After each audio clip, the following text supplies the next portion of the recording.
আপনাদের সবাইকে স্বাগত জানাই আমাদের এই ইউটিউব চ্যানেলে। আজকের এই ভিডিওতে আমরা জানব শীতলা অষ্টমী 2026-এর সম্পূর্ণ সময়সূচি।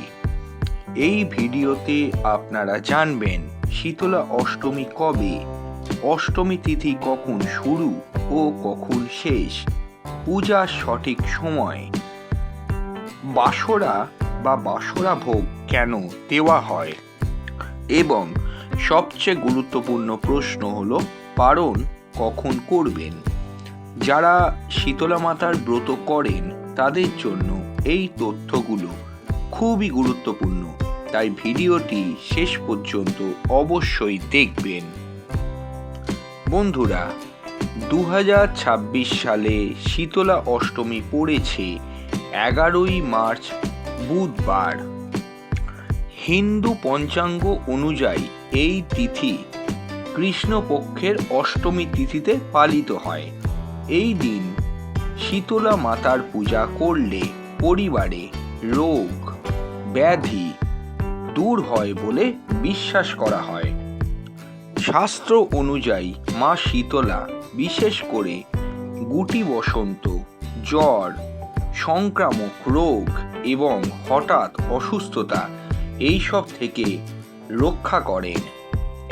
2026 সালের শীতলা অষ্টমী তিথির শুরুর সময় হল 10ই মার্চ রাত্রির 1:55 মঙ্গলবার, এবং এই অষ্টমী তিথি শেষ হবার সময় হল 11ই মার্চ রাত্রির 4:20 বুধবার। অর্থাৎ 11ই মার্চ সূর্যোদয়ের সময় অষ্টমী তিথি থাকায় ওই দিনই শীতলা অষ্টমীর ব্রত পালন করা হবে। 2026 সালে শীতলা মাতার পূজার শুভ সময় হল সকাল 6:36 থেকে সন্ধে 6:21 পর্যন্ত। এই সময়ের মধ্যে আপনি মাতা শীতলার পূজা করতে পারবেন। এই পূজার মোট সময় প্রায় 11 ঘন্টারও বেশি। তবে শাস্ত্র অনুযায়ী সবচেয়ে শুভ সময় হল ভোরবেলা সূর্য ওঠার পর পূজা করা। এই ব্রতের একটি নির্দিষ্ট এবং বিশেষ নিয়ম আছে। এই দিন বাড়িতে চুলা জ্বালানো নিষেধ। এই কারণে শীতলা অষ্টমীর আগের দিন অর্থাৎ সপ্তমীর দিন রান্না করা হয়। পরের দিন সেই খাবার ঠান্ডা অবস্থায় মা শীতলাকে ভোগ দেওয়া হয়। এই কারণে এই উৎসবকে অনেক জায়গায় বলা হয় বাসরা উৎসব। সাধারণত ভোগে যে সমস্ত জিনিস দেওয়া যেতে পারে সেগুলি হলো ঠান্ডা ভাত, পুরি, মিষ্টি ভাত, দই, গুড়, চানা এবং ঠান্ডা খাবার। স্বাস্থ্য অনুযায়ী মা শীতলা ঠান্ডা খাদ্য পছন্দ করেন। এইবার আমরা আসছি পূজার সহজ কিছু নিয়ম। সকালবেলা ঘুম থেকে উঠে প্রথমে স্নান করবেন, তারপর পরিষ্কার কাপড় পরিধান করবেন। শীতলা মাতার ছবি বা প্রতিমা সামনে রাখবেন। তারপর পূজার থালায় রাখবেন জল, ধূপ, প্রদীপ, ফুল, ঠান্ডা ভোগ। এরপর শীতলা মাতার মন্ত্র জপ করতে পারেন, তবে মনে রাখবেন জপের আগে মা শীতলার ধ্যান অবশ্যই করবেন। জপের মন্ত্রটি হল ওং শীতলায় নমঃ। এরপর শীতলা মাতার কাহিনী পড়া অত্যন্ত শুভ বলে মনে করা হয়। শেষে আরতি করে ভোগ নিবেদন করবেন। এখন সবচেয়ে গুরুত্বপূর্ণ বিষয় হলো পারণ।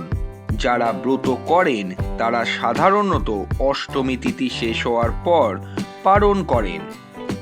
2026 সালে অষ্টমী তিথি যেহেতু শেষ হচ্ছে 12ই মার্চ ভোর 4:19 তাই শাস্ত্র অনুযায়ী 12ই মার্চ সূর্যোদয়ের পরে পালন করা সবচেয়ে শুভ, অর্থাৎ 12ই মার্চ বৃহস্পতিবার। আপনি সকালবেলা 2 ঘন্টার মধ্যে সবচেয়ে শুভ সময় এই ব্রত ভঙ্গ করতে পারবেন।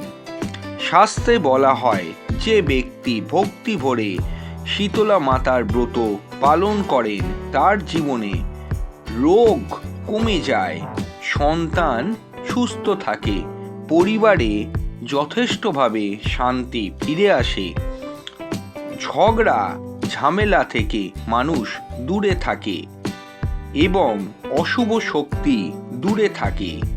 এই কারণেই ভারতবর্ষের বহু জায়গায় এই ব্রত অত্যন্ত বিশ্বাসের সঙ্গে পালন করা হয়। আশা করি আজকের ভিডিও থেকে আপনারা শীতলা অষ্টমীর সম্পূর্ণ সময়সূচি, পূজার সময় এবং পালনের সঠিক সময় জানতে পেরেছেন। বন্ধুরা, যদি ভিডিওটি ভালো লাগে অবশ্যই লাইক করবেন, চ্যানেলে নতুন হলে চ্যানেলটা সাবস্ক্রাইব করবেন এবং এই ভিডিওটি বন্ধুদের সঙ্গে শেয়ার করবেন। সবাইকে শীতলা মাতার আশীর্বাদে সুস্থ ও শান্তিপূর্ণ জীবনের শুভকামনা করে ভিডিওটা শেষ করছি। জয় মা শীতলা।